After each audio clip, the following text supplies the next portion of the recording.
പുതുവത്സരാഘോഷത്തിന്റെ ഭാഗമായി കൊച്ചിയിൽ നടക്കാനിരിക്കുന്ന 3 ലഹരി പാർട്ടികളെന്ന സൂചന വന്നിരിക്കുന്നു. ലഹരി കേസിൽ നേരത്തെ പിടിയിലായവരുടെ നേതൃത്വത്തിലാണ് ബംഗളൂരിൽ നിന്ന് കൊച്ചിയിലേക്ക് ലഹരി എത്തിക്കുന്നത്. രഹസ്യ വിവരത്തിന്റെ അടിസ്ഥാനത്തിൽ അന്വേഷണം ആരംഭിച്ച പോലീസെങ്കിലും സ്ഥലമോ കടത്തപ്പെട്ട ലഹരിയോ പൂർണ്ണമായി പിടികൂടാൻ ഇതുവരെ പോലീസിന് കഴിഞ്ഞിട്ടില്ല.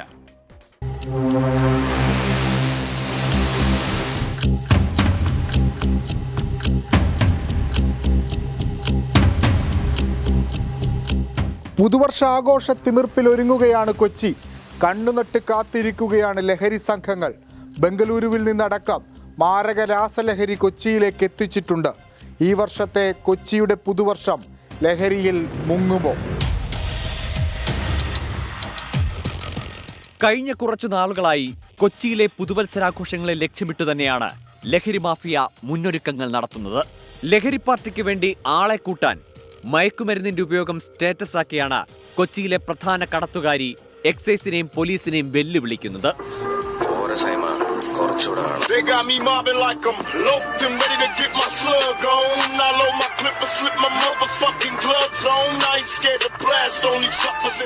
ബംഗളൂരുവിൽ നിന്ന് എത്തിച്ച ലഹരി മരുന്നുകൾ പുതുവർഷാഘോഷത്തിന് വേണ്ടി കരുതി വെച്ചിരിക്കുകയാണ് ലഹരി മാഫിയ.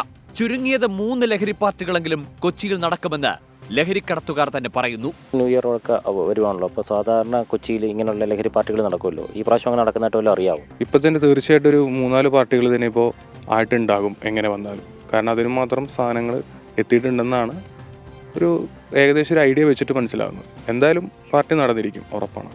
നേരത്തെ MDMA അടക്കം കടത്തിയതിന് പോലീസ് പിടികൂടിയ വനിതയുടെ നേതൃത്വത്തിലാണ് ലഹരി പാർട്ടി.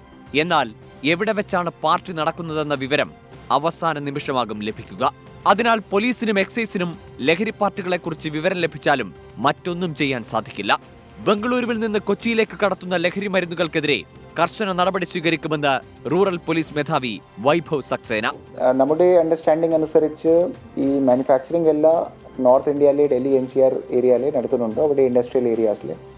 പിന്നെ അവിടെ നിന്ന് ട്രാൻസ്പോർട്ടേഷൻ ട്രെയിൻ വരിനും റെയിൽവേ വരിനും ഉപയോഗം ചെയ്തിട്ട് കുറേ ആൾക്കാർ ഇവിടെ ബാംഗ്ലൂർ, ഗോവ, സൗത്ത് ഇന്ത്യ പിന്നെ കൊച്ചിയിലേക്ക് വരാറുണ്ട്. സോ കുറേ മലയാളികൾമാരെയും അവിടെ ബാംഗ്ലൂരിൽ കേന്ദ്രീകരിച്ച് അവിടെ നിന്ന് ഈ കുറേ ഫോറിൻ നാഷണൽസ് നൈജീരിയൻസിനും നേരിട്ട് ഡീലിംഗ് ചെയ്തിട്ട് ഇങ്ങോട്ടിലേക്ക് കേരളയിലേക്ക് ഈ മയക്കുമരുന്ന് സാധനങ്ങൾ കൊണ്ടുവരാറുണ്ട്.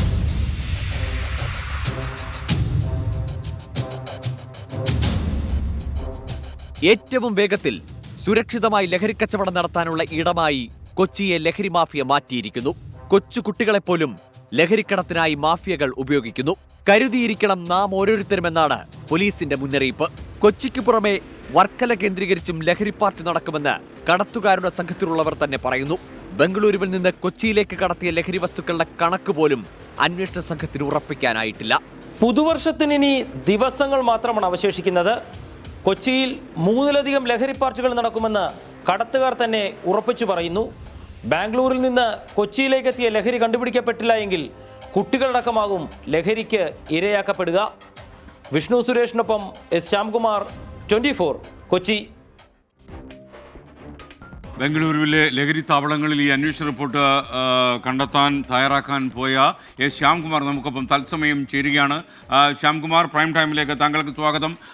താങ്കളുടെ അന്വേഷണത്തിൽ മനസ്സിലായ ഒരു കാര്യം, എന്തു വന്നാലും ഈ ന്യൂ ഇയർ പാർട്ടി ആഘോഷങ്ങൾക്കിടയിൽ ഈ ലഹരി സംഘങ്ങൾ ഈ ആഘോഷങ്ങൾ സംഘടിപ്പിക്കും എന്ന് തന്നെയാണ്. നമ്മുടെ പോലീസിനെ ഈ വിവരം അറിയിക്കാൻ നമുക്ക് കഴിഞ്ഞോ?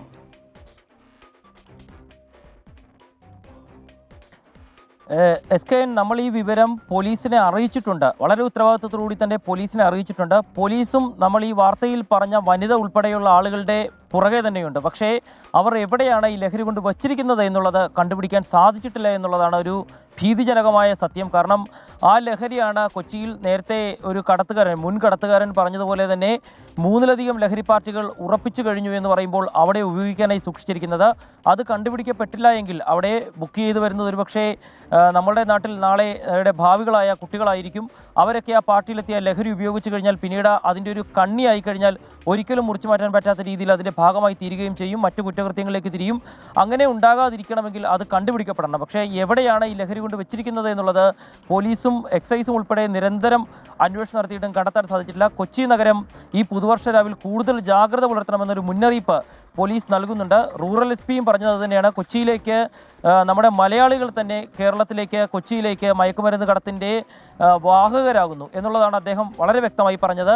അതിനെതിരെ നടപടികൾ സ്വീകരിക്കുമ്പോഴും ലഹരി മാഫിയ പുതിയ മറുതന്ത്രങ്ങൾ പയറ്റുന്നു. പോലീസിനെയും എക്സൈസിനെയും ഒക്കെ കണ്ടുവെട്ടിച്ച കൊച്ചിയിലേക്ക് ചെറു സംഘങ്ങളായി ലഹരി എത്തുന്നു. അങ്ങനെ അത് വലിയ വിപത്തായി മാറുന്നു. പ്രത്യേകിച്ച് ഇനി ദിവസങ്ങൾ മാത്രമേ ഉള്ളൂ ഈ പുതുവർഷ രാവിലേക്ക്. കൊച്ചിയിലേക്ക് സംസ്ഥാനത്തിൻ്റെ പല ഭാഗത്തു നിന്നും ആളുകൾ ഒഴുകിയെത്തും.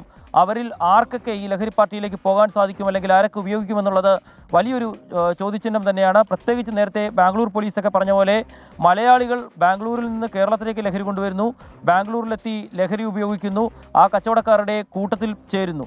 ഇത് വലിയ പ്രശ്നമാണെന്ന് തന്നെയാണ് പറയുന്നത്. നമ്മൾ കരുതിയിരിക്കുക എന്ന് പോലീസ് പറയുമ്പോൾ നമ്മുടെ കുട്ടികളെ നമ്മൾ കൂടുതൽ കരുതണമെന്നുള്ളൊരു മുന്നറിയിപ്പ് കൂടി പോലീസ് തരുന്നുണ്ട്. S K. ഓക്കെ ശ്യാംകുമാർ, ഒരു കാര്യം, ഈ ബംഗളൂരു നഗരത്തിലാകെ നമ്മൾ ഈ അന്വേഷണവുമായി അലഞ്ഞു നടന്നപ്പോൾ നമുക്ക് മനസ്സിലായ ഒരു കാര്യം, കേരളത്തിലെ കൊച്ചി പോലുള്ള പ്രധാന നഗരങ്ങളിലേക്ക് MDMA പോലുള്ള വൻ മയക്കുമരുന്ന് ഈ ലോബികൾ, ഈ മാഫിയ സംഘങ്ങൾ കടത്തുന്നു എന്നാണ്. അപ്പോൾ ഈ അന്വേഷണത്തിൽ എത്രമാത്രം വ്യാപകമാണ് ഈ ലഹരി കടത്ത് സംഘത്തിൻ്റെ കേരളത്തിലെ ഓപ്പറേഷൻസ്? എസ് കെ, നമ്മൾ ആദ്യ വാർത്ത ഇതുമായി ബന്ധപ്പെട്ട് കൊടുത്തത് നൈജീരിയക്കാരനായ യൂസഫ് എന്നയാളെ കുറിച്ചാണ്. അയാളാണ് കേരളത്തിലേക്ക് മയക്കുമരുന്ന് കടത്തുന്ന സംഘത്തിൻ്റെ തലവൻ. ചെറിയ അളവിൽ പലരിലൂടെ 100 പേരുടെ കയ്യിൽ 1 ഗ്രാം വെച്ച് കൊടുത്തുവിട്ടാൽ 100 ഗ്രാം, അങ്ങനെ പല ആളുകളുടെ കയ്യിൽ കൊടുത്തുവിട്ട് ഇവിടെ ലഹരിയുടെ വൻതോതിൽ എത്തിക്കുന്ന യൂസഫിനെ പിടികൂടാൻ സാധിച്ചിട്ടില്ല. പക്ഷേ അവിടെ ചെല്ലുന്ന മലയാളി കുട്ടികൾ സുഖജീവിതത്തിനും കൂടുതൽ പണം കണ്ടെത്തുന്നതിനുമൊക്കെ SP തന്നെ പറഞ്ഞത് 300 ഇരട്ടി വരുമാനം കിട്ടുന്ന ഒരു മാർഗമാകുമ്പോൾ അതിലേക്ക് കുട്ടികൾ പോകുന്നു. അങ്ങനെ മലയാളികൾ ബാംഗ്ലൂരിൽ വലിയ പ്രശ്നമുണ്ടാക്കുന്നുവെന്ന് അവിടുത്തെ സിറ്റി പോലീസ് കമ്മീഷണർ ഉൾപ്പെടെയുള്ളവർ നമ്മളോട് പറഞ്ഞു. അതുപോലെ തന്നെ കേരളത്തിലേക്ക് ലഹരി എത്തുന്നതും ഇതേ മാർഗത്തിലൂടെ തന്നെയാണ്. അങ്ങനെ നൈജീരിയൻ മലയാളി ഒരു നെക്സസ് കേരളത്തിലേക്ക് ലഹരി എത്തിക്കുന്നു. അതിപ്പോൾ ഈ ക്രിസ്മസിനായാലും ന്യൂ ഇയറിനായാലും ഒക്കെ പ്രധാനപ്പെട്ട ഏത് സമയത്തും കൊച്ചിയിലേക്ക് ലഹരിയുടെ ഒരു ഹബ്ബാക്കാനുള്ള ശ്രമം നടക്കുന്നു. പോലീസും എക്സൈസും ഓരോ ഭാഗത്തുനിന്ന് പിടിക്കുമ്പോഴും കൂടുതൽ ലഹരി കൊച്ചിയിലേക്ക് എത്തുന്നു എന്നുള്ളത് ഞെട്ടിക്കുന്ന വസ്തുതയാണ്. പ്രത്യേകിച്ച് പഠിക്കാനായി ബാംഗ്ലൂരിൽ പോകുന്ന കുട്ടികൾ പലപ്പോഴും വീട്ടുകാരറിയാതെ കൊച്ചിയിലേക്ക് ലഹരി കച്ചവടത്തിന് എത്തുന്നതിൻ്റെ കണക്കുകൾ പോലും ബാംഗ്ലൂർ പോലീസിൻ്റെ കൈവശമുണ്ട്. പക്ഷേ അവിടെ ലഹരി ഉപയോഗിക്കുന്നവരെ ഇരകളായി കാണുന്നത് കൊണ്ട് മാത്രമാണ് ഇവരൊന്നും അറസ്റ്റിലാകാത്തത്. കൂടുതൽ ജാഗ്രത നമ്മൾ പുലർത്തണമെന്ന് തന്നെയാണ് SK നമ്മുടെ ഈ അന്വേഷണത്തിൽ വ്യക്തമായത്. കൊച്ചിയിലേക്ക് ലഹരി വലിയ തോതിൽ തന്നെ ഒഴുകുന്നുണ്ട്. SK. Okay, thank you. ശ്യാംകുമാറാണ് വിവരങ്ങൾ നൽകിയത്.